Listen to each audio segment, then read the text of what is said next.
যদি ছাড়ি গার্ডের ভিডিও ভিডিও চলে ফর ইউ। হ্যালো এভরিওয়ান, কেমন আছেন সবাই? বুঝতেই পাচ্ছেন আজকে আমরা ঘাটে যাব গোসল করতে। তবে আজকে গোসল করতে নয়, আজকে যাব কম্বল ধুইতে। তো সকাল সকাল ঘুম থেকে উঠেই আমরা চা খেয়ে নিলাম।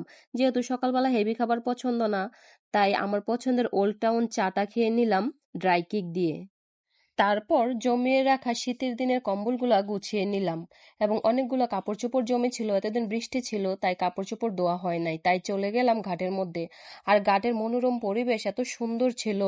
আর তার পাশে কৃষকরা পানিতে ভিজে পাট গাছ থেকে আঁশ ছাড়াতেছিল, ওই দৃশ্যটা বেশি সুন্দর ছিল।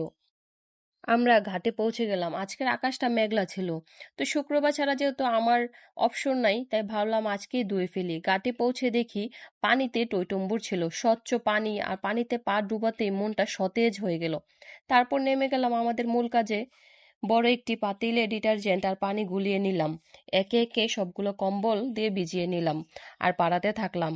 আর এই ঘাটের পানি দিয়ে যদি কাপড় চোপড় ধোয়া হয় এত পরিষ্কার হয়, বাড়ির পানি বা কলের পানি দিয়ে যতই ধোয়া হোক না কেন কাপড় চোপড় তেমন পরিষ্কার হয় না।